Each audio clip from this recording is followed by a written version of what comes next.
Germano Campos Entrevista. Começa agora na RDP Internacional. Estreia 3 de maio no Luca Teatro Luís de Camões, em Lisboa, a peça A Menina do Mar, segundo um texto de Sofia de Melbrenner Andressen.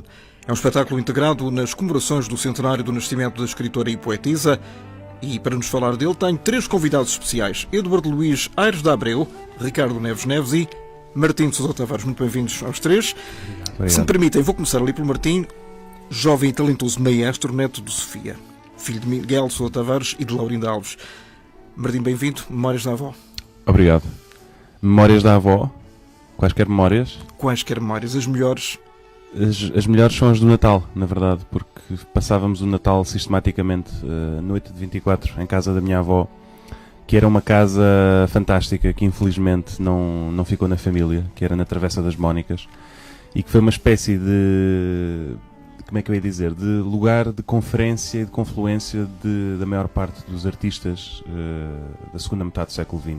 Portanto, era uma casa que era uma galeria de arte. Nós, na sala de jantar em que se jantava-se contra um painel enorme do Cargaleiro, que ele dedicou aos meus avós e que tinha um poema lá dentro. À volta tinha quadros do Almada, que ele também foi deixando à medida que lá passava.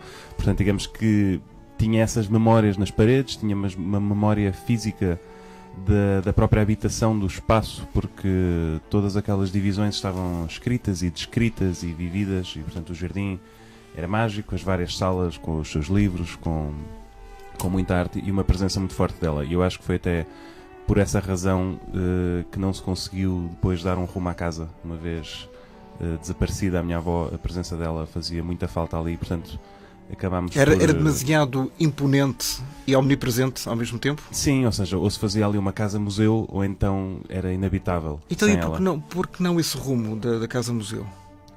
É uma boa pergunta. Eu sei que a opção esteve em cima da mesa, mas a minha avó viveu até ao fim da vida com o meu tio Xavier, filho mais novo, e portanto a ele a última palavra. Ele não quis abdicar da casa imediatamente e, salvo erro, não quero estar a dizer coisas erradas, mas acabou por ir viver a umas ruas de distância, isto é no bairro da Graça, e pronto, vendeu-se a casa. A minha avó deixou uma outra casa que também tinha muita memória afetiva, e essa sim ainda está na família, que é a casa do Algarve.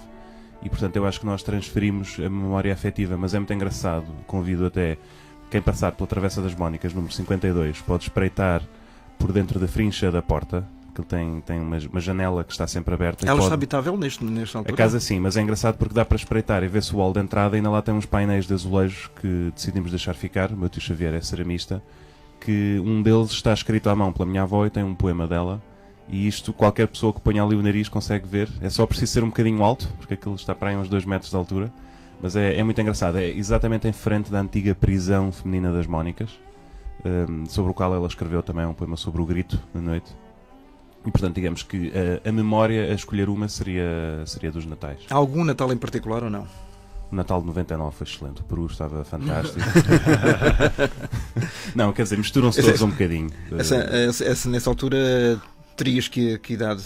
Foi até aos meus 14 anos, 13, 14, mas o Natal, é preciso dizer que era uma viagem no tempo também, porque as famílias nos anos 90, sobretudo uma família de pessoas crescidas num outro mundo, num outro meio, as crianças comiam numa mesa à parte, no canto da sala, portanto nós não tínhamos o direito à palavra. Quando éramos chamados a sentar-nos com os adultos, tínhamos que estar calados. Fumava-se dentro de casa alegremente. Eu cheguei a ser a única pessoa da minha família inteira que não fumava. E de sendo Natal, a janela nem tinha que estar aberta, portanto era uma fumarada que eu lembro de não conseguir quase ver de um lado para o outro da sala e sair lá com os olhos encarnados. Hoje é politicamente incorreto. Sim, e na altura... o revisionismo familiar não deixa que se faça isto. E ainda bem, as pessoas hoje em dia vão fumar para a janela e para a varanda, mas na altura ninguém estava preocupado. Não havia problemas de saúde, pelo menos a esse nível. E em relação, por exemplo, ao Natal, a avó era alguém que oferecia presentes aos netos? Oferecia, tenho vários livros. Não sei se eram poemas. Não, mas tenho bastantes postais que ela oferecia sistematicamente. É muito engraçado porque ela viajava muito e colecionava centenas de postais que depois oferecia, independentemente do gosto da criança. Portanto, eu tenho postais de Natal que recebo aos 7 anos, que são poemas das galerias Uffizi, de Florença, ou, sei lá, a Adoração dos Magos, do Giotto, coisas assim que, enfim, não lhes dava grande valor, e hoje em dia já acho mais piada. Livros também, dava-nos sempre, porque estavam sempre a sair novas edições dos livros infantis e eram, como são vários os títulos, havia sempre algum para nos dar. E, na verdade, é tudo o que me lembro de presentes da minha avó. E, de facto, esses não têm preço. Sim, quer dizer, são... olhando agora para trás, são os únicos que eu gostaria de ter recebido. Acho que pouco me interessaria receber uma bola de futebol. Nem ela saberia onde é que se comprava. Para a geração que vier a seguir a ti, que não a teve a honra nem o prazer de a conhecer, como é que a poderias descrever? Que memória que poderias transmitir dela, da avó Sofia? Eu tenho, na verdade, uma memória construída com base nas memórias que eu vi também aos meus primos e aos meus irmãos e aos meus pais, porque eu sou o mais novo da família inteira. Portanto, eu nem posso dizer que tenha tido um conhecimento privilegiado. Não posso dizer que... Mas há uma outra perspectiva. Sim, ou seja, eu acho que quem vier agora faz um trabalho que eu também fiz, que é conhecer a pessoa através, primeiro, da sua obra, e aqui se conhece o artista no seu exterior, querendo conhecê-lo no seu interior. Se os meus sobrinhos, por exemplo, alguma vez quiserem saber como era a bisavó, então poderemos contar-lhes e vão, à medida que crescem, vão ouvindo essas memórias e vão sabendo de quem descendem, não num sentido dinástico ou heráldico, ou nada disso, é só uma curiosidade. Mas... eu acho que a forma como eu cresci é sempre dividindo bastante as águas. Há uma avó afetiva de Natal e de férias e de ir à casa dela, e há uma avó que é autora que depois estudava na escola e que nem sempre estão relacionadas as duas, porque eu nunca falei com a minha avó sobre os livros dela, nunca tive essa maturidade. Ousadia? Não, é que, caramba, com a idade que eu tinha também não dava, não é? Se fosse hoje em dia, provavelmente teria muito mais interesse em conhecê-la. Não tanto para falar da obra dela, mas para falar das pessoas que ela conheceu, porque há muitas pessoas que para mim são heróis, que ela conheceu muito bem, e adoraria saber como é que eram essas pessoas. Já agora, na escola, no Plano Nacional de Leitura, deste Sofia? Sim, fiz. Até fiz teatro, fiz a Noite de Natal, narrei e marrei, porque decorei aquilo tudo, e apresentámos aquilo no pequeno auditório do CCB na Expo 98, isso lembro muito bem. Em 2000 também houve qualquer coisa relacionada com a criança, um grande evento, também fizemos uma peça com a minha escola, e eram estudados os livros. Eles estão no Plano Nacional de Leitura desde o final dos anos 80, se não me engano. E não era estranho estar a olhar para o poema e lembrar-te da avó, não? Não, era quase mais estranho o contrário, não saber ao certo o que é que... Porque os livros foram escritos muito antes de eu nascer, portanto eles já estavam um bocadinho datados, até na altura em que eu os li, e claro que os meus colegas achavam muita piada, mas enfim, era circunstancial. E essas é que são as memórias, e são as afetivas e as efetivas. Ricardo, muito bem-vindo. Conheceste a Sofia? Nunca tiveste esse prazer? Nunca tive esse prazer.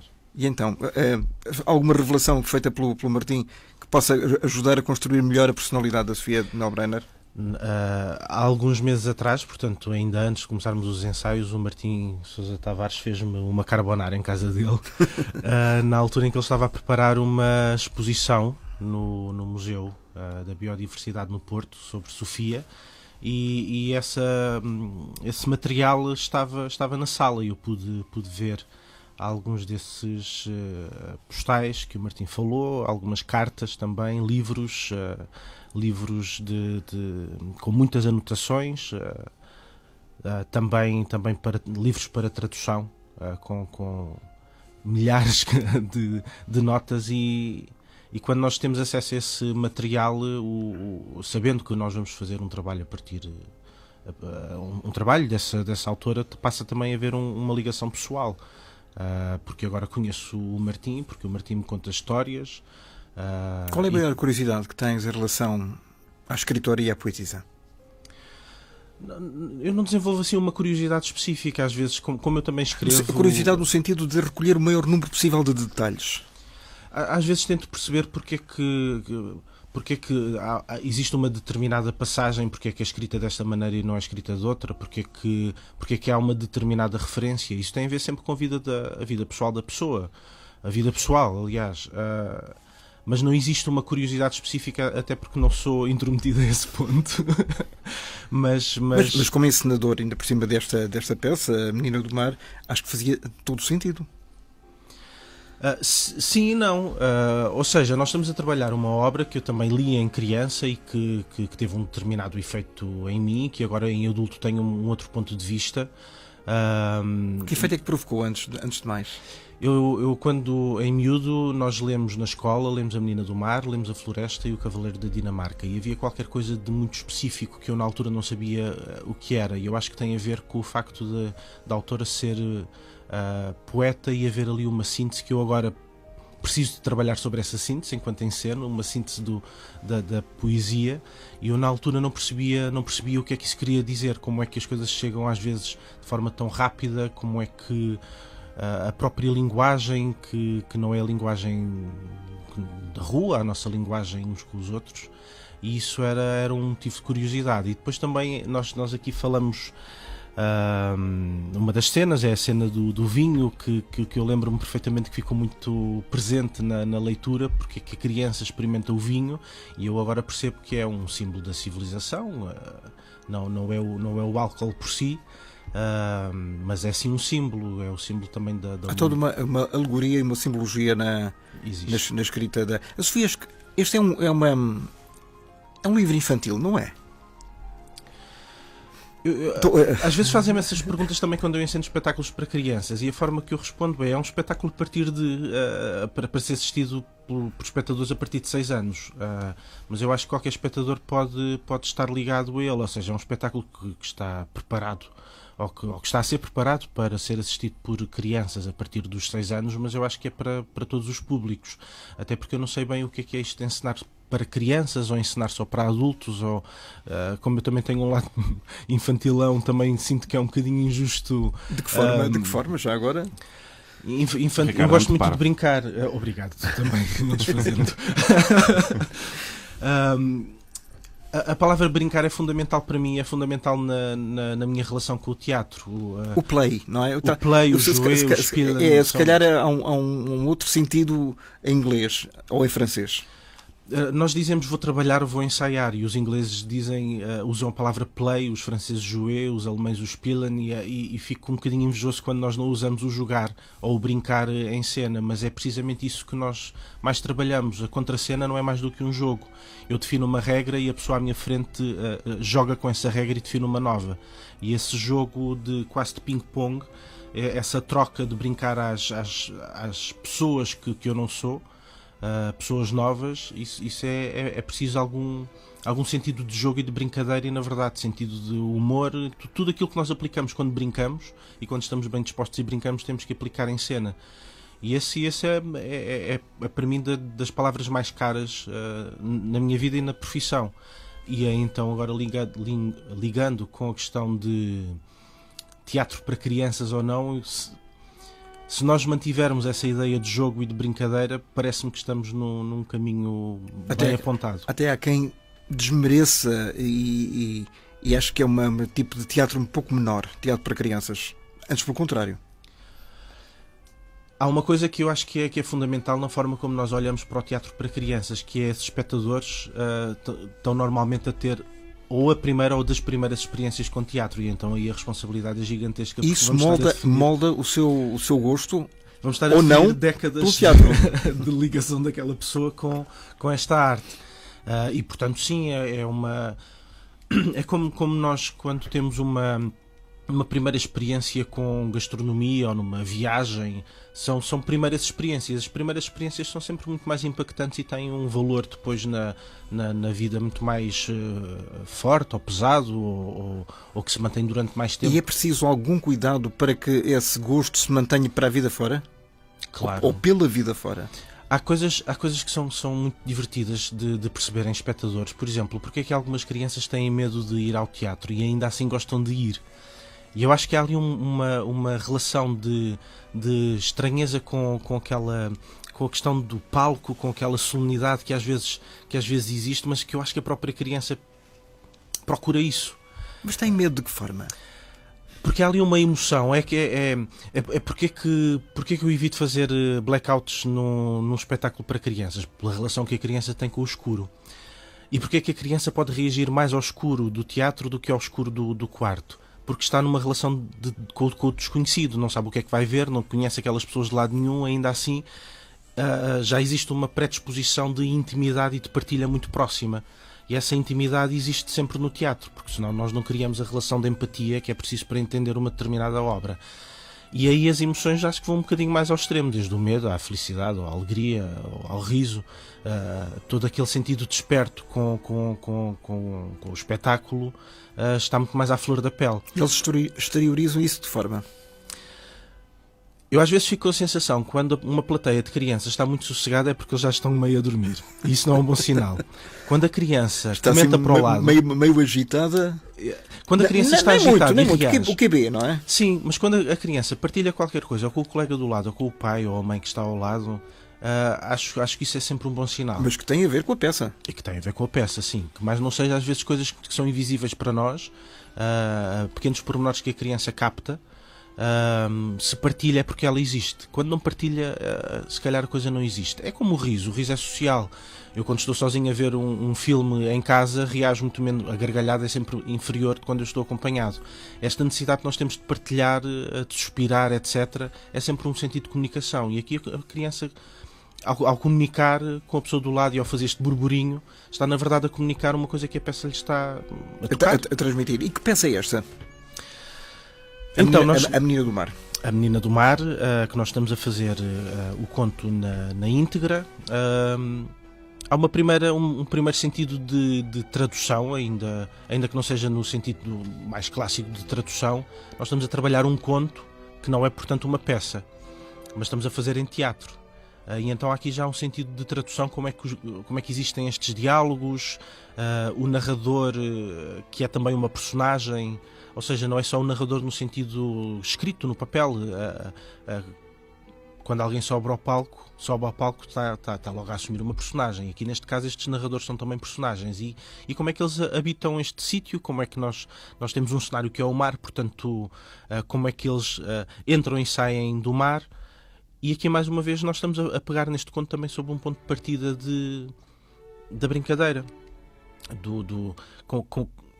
O que é esta menina e o que é este rapaz? São dois meninos a brincar na praia num final de verão, a cair para o outono. E como é que existe este lado luminoso, este brilho, esta leveza que está presente no texto, e nós queremos também colocar isso em cena. Este texto é autobiográfico? Martim? Eu acho que não, sinceramente. Este texto nasce... Não, o que este texto tem é uma grande intertextualidade da autora consigo mesma. Ou seja, há que pensar, a gênese deste texto não é o prelo, não é uma necessidade editorial, é ter filhos com sarampo em casa. E abrir livros infantis e achar isto é tudo uma miséria. Ela escreveu isto para os filhos? Sim, isto é literalmente o que aconteceu. Os filhos estavam em casa doentes, os dois mais velhos, a minha tia Maria e o meu pai, se não me engano, e pronto, tinha que lhes ler, e foi buscar os livros, e portanto imaginamos um Portugal salazarento, em que os livros são muito moralistas. Estamos a falar em que ano? 56, de 56 para a frente. Portanto, filhos de 5, 6, 7 anos, e ela não fez mais nada. Eu sou escritora, portanto eu vou dar aos meus filhos a dieta que eles de facto precisam, e portanto foi assim que nasceram estes livros. E portanto há que ver uma mãe a querer educar os filhos através destes livros, e por isso é que eu acho que eles, uns mais do que outros, também há aqui diversos níveis de maturidade, mas agarrar, por exemplo, num Cavaleiro da Dinamarca é ver um livro que deixa muitas pontas soltas para a curiosidade, para uma vontade de aprendizagem muito grande. O Cavaleiro da Dinamarca é um livro altamente instrutivo do ponto de vista da história da cultura europeia, dos valores da nossa civilização ocidental.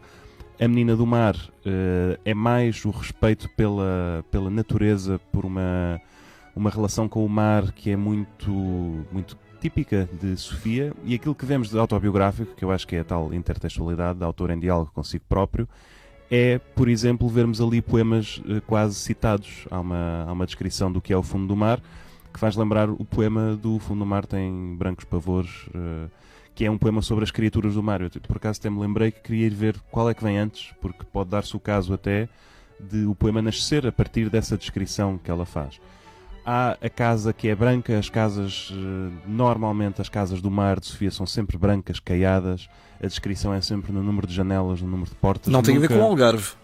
Tem um bocadinho que ver com esta arquitetura solar e do sul, que a descrição é sempre feita pela forma, nunca pelo interior. Ou seja, nunca vemos Sofia preocupada com o conteúdo da casa, dizer quantos quadros tinha o ou de que forma estava iluminada, interessa-lhe sim a quantas janelas, quantas portas, por onde é que se entra, por onde é que se sai, quantas divisões, e há muito esta noção dos espaços. E eu imagino até estes espaços, as casas da poesia de Sofia são casas muito pouco habitáveis às vezes, porque são quase minimalistas. E aquilo que me vem à cabeça quase é se ela não estaria a pensar nos templos gregos, que nós hoje em dia vemos como um esqueleto, e transpunha a casa para essas estruturas, sabendo ela que os templos gregos na altura estavam cheios de recheio também. Mas eu acho que vem se calhar um bocadinho daí, sempre esta coisa das paredes e talvez uma mesa, e em cima da mesa está um objeto. E ela vivia desta forma também, ou seja, nós vemos as fotografias de Sofia na intimidade e em cima da mesa nunca estão muitíssimos objetos, ou seja, é sempre um livro, uma maçã, um caderno, é muito depurada. Não sei se estou a responder à questão da Ricardo, autobiografia. Ficaste satisfeito? Fiquei muito satisfeito. Pronto. Obrigado. Então fico por aqui. Não fiques, has de voltar. Eduardo, muito bem-vindo. És o compositor da música desta peça. Como é que é musicar uma coisa... Não sei, como é que se fabrica, como é que se cria este ambiente? Olá e muito obrigado. As alternativas são muitas e há compositores que fariam seguramente um trabalho muito diferente daquele que eu fiz. Aliás, existe já uma versão em música histórica, aliás, de um compositor importantíssimo português, o Fernando Lopes Graça, que é uma versão interessante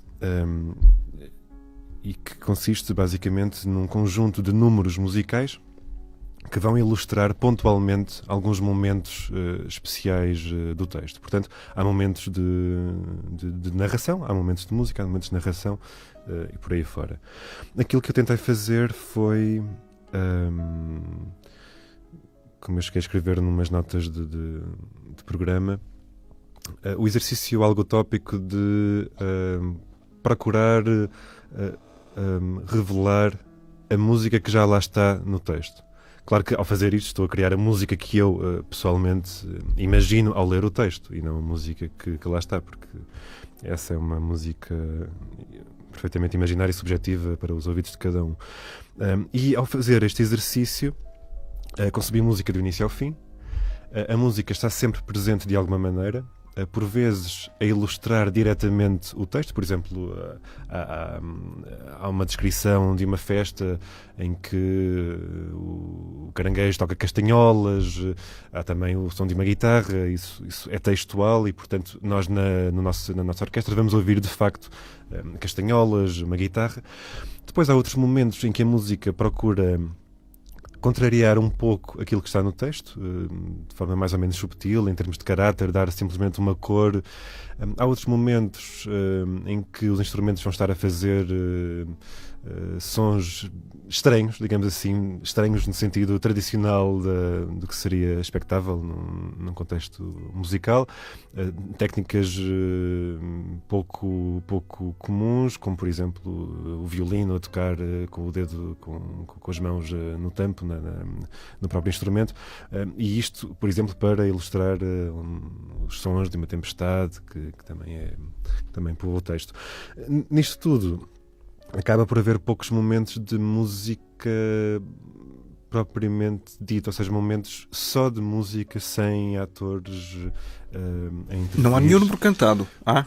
Isso muito menos. Não há nenhum número. Não há canções. Não há canções.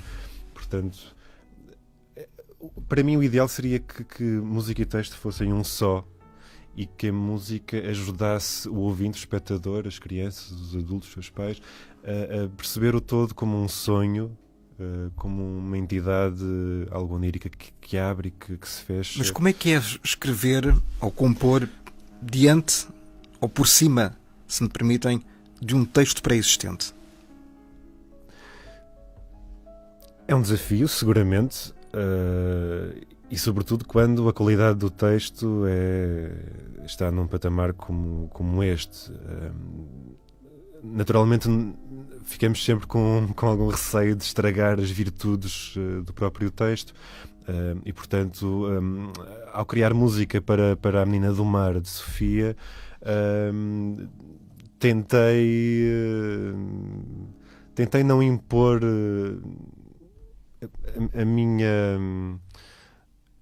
a minha personalidade, digamos assim, e tentei também que a música não absorvesse muito tempo. Aliás, como eu estava a dizer há bocado, acaba por haver poucos momentos de música propriamente dita, ou seja, momentos em que o texto se interrompe para se ouvir música. Mas a música está lá. Mas a música está lá, mas isto porque precisamente eu quis dar prioridade ao decorrer normal, natural do texto. Por outro lado, é quase como se tivéssemos ópera sem cantores. A música está sempre lá, a música desenvolve-se Naturalmente. como um fio condutor, naturalmente. Há um ambiente de praia. E a música serve também para dar um bocadinho essa cor, esse ambiente, que é um ambiente que vai mudando aos poucos, não é? Durante a tempestade é uma coisa, durante uma manhã cheia de sol, brilhante, é outra coisa. E os instrumentistas estão lá para fazer esses apontamentos de cor. E é possível fazer uma ópera a partir deste texto, uma vez que és autor de pelo menos 3? Sim, tudo é possível. Se bem que a grande diferença entre fazer uma ópera e fazer aquilo que nós fizemos, que é uma espécie de conto musical com um texto como este, a grande diferença está na gestão da temporalidade, dos tempos, porque o texto cantado, para ser perceptível, demora sempre mais tempo do que o texto falado. E, portanto, ou nós teríamos um espetáculo, de repente, de 2 horas, com o dobro da duração, ou então teria de ser necessário fazer uma adaptação do texto. Teríamos de convocar um libretista para reescrever o texto, certamente cortando algumas secções, encurtando outras, enfim. Mas tudo é possível. Tudo é possível. Portanto, no futuro isso não estará excluído. Não, no futuro eu preferia, a fazer uma nova ópera, preferia pegar noutro texto. Podia também ser de Sofia, mas... Já agora, dentro da sua vasta obra, qual poderia ser a eleita? Não sei, nunca pensei sobre isso. Quer dizer, na verdade, quando começamos a discutir estas ideias, a ideia de fazer algo em torno de Sofia, eu cheguei a ler outros contos, mas este pareceu-me o mais interessante neste momento, por diversas razões, pela dimensão também. Mas se eu optasse por uma ópera, não sei, o Cavaleiro da Dinamarca, por exemplo, acho que poderia ser. Mas já não seria no ano do centenário? Não, isso não, seguramente. não há tempo, não. Quanto tempo é que se leva, já agora, por curiosidade, quanto tempo é que se leva a construir uma ópera do princípio ao fim? Pois depende muito do tamanho da ópera, mas uma ópera de 1 hora, e depende também, aliás, do tamanho da orquestra. A nossa orquestra é relativamente pequena, é um ensemble, é um agrupamento de 9 músicos dirigidos pelo Martim, mas podia ser uma orquestra de 20 instrumentos, ou de 30, ou de 40, ou de 50, e portanto a dimensão do efetivo instrumental e também do número de solistas e tudo mais também tem implicações dramáticas no tempo que leva a compor uma ópera.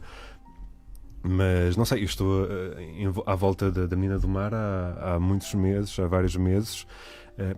E neste momento, aliás, isto é um aspecto interessante, este conto musical ainda está a ser composto, porque nós estamos agora em processo de ensaio, há sempre ajustamentos a fazer, há coisas que até à estreia vão seguramente mudar, pequenos pormenores, portanto, para além dos 4, 5, 6 meses que demora a gestação, o desenvolvimento da partitura no seu aspecto geral, há ainda o tempo que demora todo o processo de ensaios até à estreia. Portanto, já agora, esta peça vai estar em cena até quando?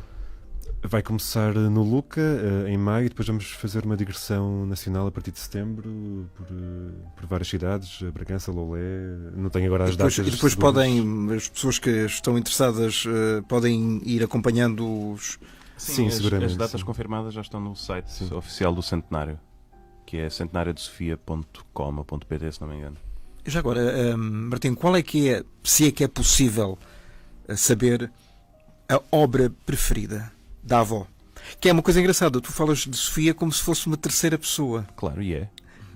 Eu jamais, no contexto centenário, me referi a Sofia como a minha avó, porque Mas o parentesco é puramente casual, não é para aqui chamado. Sim, não, mas há uma ligação sentimental óbvia, não, Não, é? fica de fora, completamente. Consegues Claro. destrinçar isso? Claro, ou seja, a minha objetividade a estudar Sofia é a mesma que... E não é, que te dou. e não é estranho? Não é uma coincidência, mas o que é que eu hei de fazer?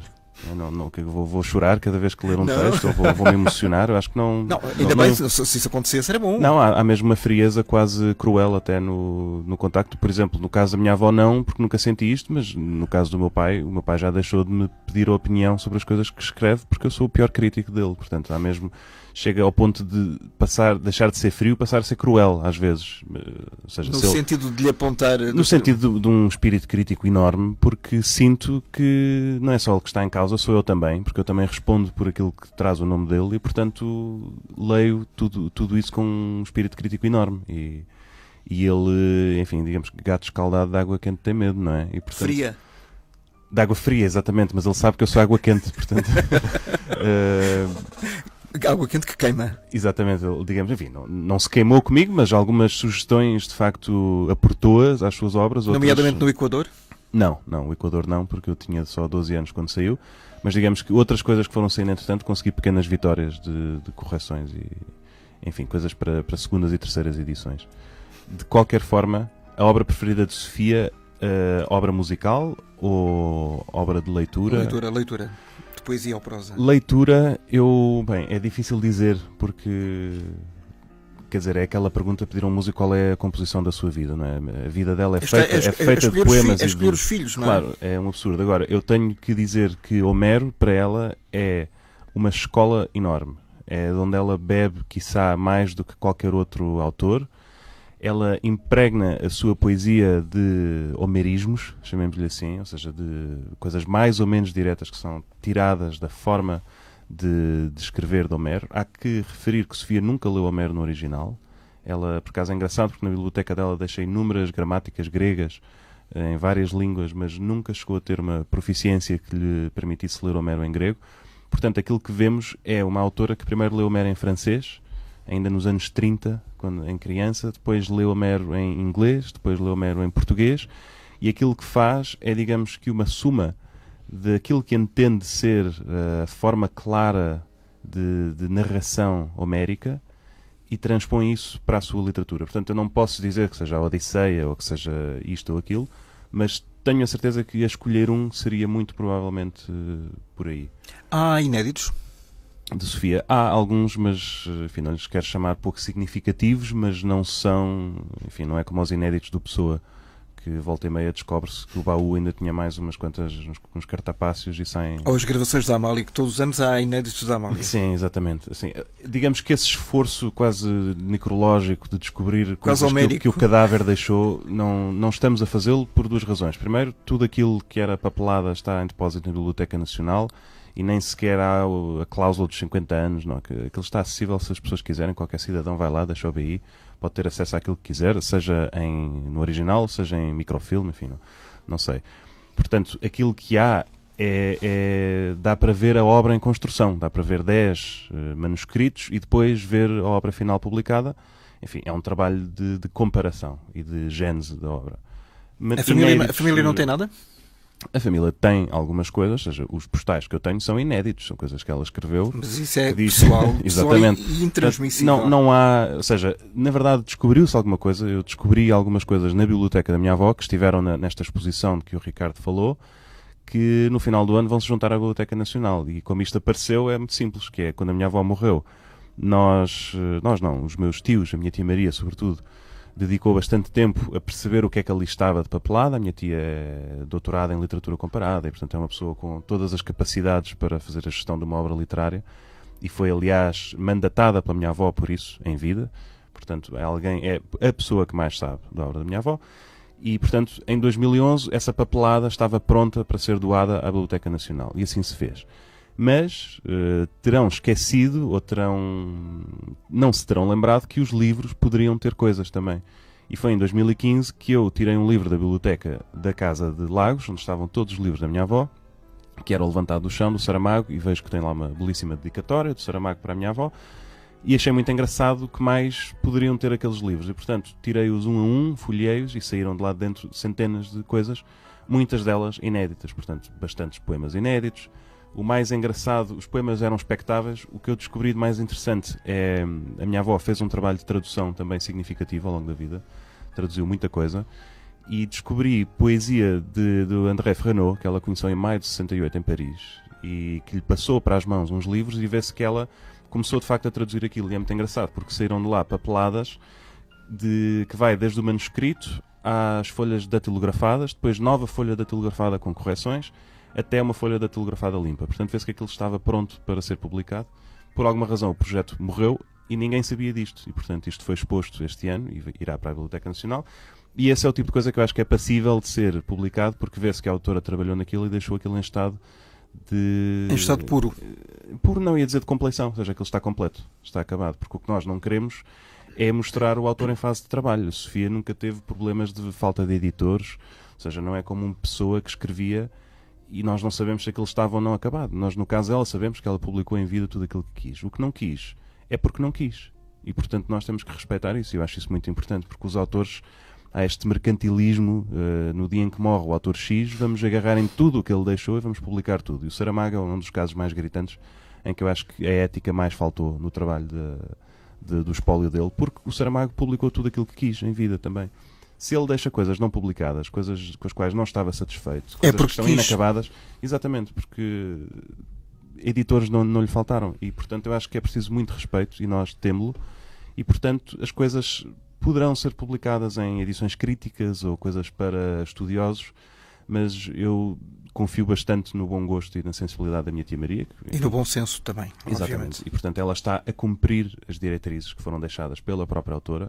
Isso está a ser feito com o maior rigor e, portanto, aquilo que há e que eu acho que é o tesouro para os portugueses é uma obra que está totalmente livre de erros, está publicada sem uma única gralha, não tem absolutamente nada. Nós compramos a obra poética na edição da Assírio hoje em dia, que é um volume fantástico, que acho que muita gente deve ter, infelizmente é caríssimo, mas esse é o grande luxo, é termos ali uma obra que está em estado pristino, tal como o autor gostaria de ter deixado. O resto, não. Martim, eu não posso deixar ir embora e agradeço muito as tuas palavras e esta partilha profissional e pessoal da Sofia de Melo Breiner, mas gostava que desses uma pincelada sobre a Orquestra Sem Fronteiras, que é um projeto fabuloso, que muita gente se calhar desconhecia e só recentemente, através de um belo documentário, uma bela reportagem da SIC, é que foi tornada pública. Bem, ou mais pública, se quiseres. A Orquestra Sem Fronteiras não está relacionada com o centenário de Sofia. Não está, mas... não está, nem vai ter um papel ativo. Mas eu queria mesmo que tu falasses neste projeto. Pronto, de forma muito rápida, a Orquestra Sem Fronteiras é uma plataforma para permitir aos músicos do interior oportunidades de trabalho remunerado no interior. Portanto, é para colmatar as desigualdades enormes que se verificam entre o litoral e o interior. Nós trabalhamos com as muitíssimas e excelentes escolas de música que temos no interior, conservatórios, escolas profissionais, etc. E somos uma orquestra original que não faz audições, nós queremos ir de encontro ao modelo de avaliação contínua, portanto, nós não queremos fazer o modelo de julgar a qualidade do músico com base em 10 minutos de prova cega. Portanto, quem melhor conhece os alunos são os seus professores, eles é que sabem quem é que de facto merece ou não as oportunidades. Portanto, os professores indicam os alunos, nós incluímos na orquestra, e pronto, e damos-lhes oportunidades. Tem a particularidade de, sabendo que o interior é uma região um bocadinho esquecida pelo litoral e, portanto, hoje em dia a grande dinâmica do interior é voltar-se para a Espanha. Como já me disseram, Espanha é o mar do interior. E em Espanha há a mesma dinâmica, ou seja, na região da Extremadura, de Cáceres, Huelva, etc., sentem-se muito esquecidos pelo Governo Central e, portanto, nós estamos a fazer algumas sinergias com escolas espanholas, a incluir músicos espanhóis e fazer programação de ambos os lados. E vamos ter muito mais coisas em Espanha ao longo deste ano e, enfim, de forma muito resumida é isso, é um projeto que tem o apoio de 3 ministérios porque cruza missões de coesão social, territorial, de educação, pedagogia, apoio à profissionalização e, enfim, é pela defesa do interior e dos nossos músicos. Portanto, quando se diz de Espanha nem bom vento nem bom casamento, poderá ser um bom casamento aqui, um bom casamento profissional e musical. Sim, imagina a quantidade de vezes que tenho ouvido essa expressão. Deturpada muitas vezes. Não é verdade, sim, conheço excelentes casais ibéricos e o vento leste também não é bem agradável no verão. Portanto, no nosso caso é fantástico, ou seja, os espanhóis estão muito interessados no projeto e nós muito mais interessados em trabalhar com eles. Naturalmente, e vamos ter seguramente muitas notícias no futuro sobre esta orquestra. Ricardo, o Teatro do Elétrico está ligado a esta peça? Está. O Teatro do Elétrico é um dos coprodutores, juntamente com o MPMP. Que movimento é esse? O MPMP é a associação fundada pelo Edward, o Martim também integra. É o movimento pela música portuguesa e sobre ele falará o Edward. É uma plataforma de contacto entre vários agentes do meio musical português que foi criada com o objetivo preciso de divulgar a música de compositores pouco conhecidos ou também de divulgar a música de compositores vivos, contemporâneos. E desde 2010 tem-se dedicado a várias atividades nesse sentido, não só realizando concertos, mas também promovendo edições de CDs, de partituras, de livros, organizando encontros entre musicólogos, compositores, enfim. E juntamos agora o Teatro do Elétrico para fazer esta produção. Tem sido um grande prazer. Há quem diga que vai dar casamento. Nunca sabe. É possível. E pronto, muito resumidamente é isto. E o Teatro do Elétrico, como é que ele nasceu e qual é a sua atividade? O Teatro do Elétrico é a associação cultural que eu fundei em 2008, portanto fizemos 11 anos agora em março. Eu terminei o conservatório em 2006 e percebi que os meus colegas com quem eu mais gostava de trabalhar estavam a definir um determinado caminho. Eu estava a perceber que nós não íamos coincidir nas nossas carreiras, então forcei-me a essa coincidência e convidei os meus colegas com quem tinha também mais afinidade artística para fundarem comigo o Teatro do Elétrico e continuarmos a trabalhar. Basicamente foi por essa razão que nós fundámos o Teatro do Elétrico, e a partir daí comecei a escrever e a encenar, também entrei em alguns espetáculos como ator. E já fizemos 20 e tal espetáculos nestes anos. Mais do que um texto baseado em textos de Sofia, ou não? Não, isto é o primeiro. Vez, sim. É o primeiro de vários ou é o único, para já? Não, pode ser, ainda não pensámos sobre... Vamos fazer a integral dos contos infantis. nos próximos 11 anos. Como? Há tempo? Não para este ano, mas lá chegaremos. Mas de futuro é possível. Mas temos trabalhado vários autores. Edward Albee, Carlo Valentim, Copy, agora Lewis Carroll. Fizemos no final do ano nacional textos meus. Ana Lázaro, Alice no País das Maravilhas. Exatamente. Que estreamos no Nacional. E dou os parabéns por isso. Fantástico. Obrigado. Eu sei que na altura não houve possibilidade de vires cá, mas já agora aproveito para dar também essas felicitações. Que outros projetos para além deste estão mais ou menos previstos? Nós estamos a preparar a nossa próxima temporada. Nós vamos ter uma temporada mais uma vez ligada à música. Nós temos trabalhado com compositores, com orquestras, e vamos continuar a fazer este trabalho nos próximos 2 anos. Nós vamos ter 2 espetáculos no Teatro São Luís, com a Orquestra Metropolitana de Lisboa e música original do Filipe Raposo. Portanto, vamos continuar esta parceria que temos desenvolvido e que iniciámos com a banda sonora. Nós faremos no início de 2020 fazemos um texto meu com a encenação minha que vai se chamar A Reconquista da Olivença. Portanto, aqui na temática ibérica também teremos um papel. Se calhar é um bom modo para vocês voltarem cá. Já falámos sobre isso. Eu tenho um concerto em Olivença dia 20 de novembro, se quiser. Eu vou lá buscar mas não vou lá reconquistar nada. A reconquistar o público, não é? Eventualmente. Sim, só se for isso. Muito bem. Para já, então vamos ter A Menina do Mar no Luca, Teatro Luís de Camões. Para quem não sabe, fica na calçada da Ajuda. Sim, muito perto dos pastéis de Belém. Portanto, exatamente. Podemos lá ir antes ou depois. Ainda os comem quentes se forem buscar pastéis e a seguir forem ao teatro. Vem tudo fazem uma bela de uma soirée ou de uma tarde, não é? Exatamente. Vai ficar 4 de maio, é a estreia. De 4 a 12. 3 a 12. 3 a 12, sim. 3 a 12 de maio. Exatamente. Fazemos 2 semanas. Muito bem. Paramos só mesmo para o milagre. E depois, não é nenhum milagre, é mesmo uma concretização de um sonho, de um desejo. Exatamente. Muito bem. Eu agradeço muito ao Eduardo Luís Aires de Abreu, ao Martim Sousa Tavares e ao Ricardo Neves terem partilhado connosco esta Menina do Mar, que no fundo é de Sofia, mas é também de todos nós. Muito obrigado. Até à próxima e que seja uma visita breve, que vocês regressem com novos projetos. Obrigado. Até à próxima.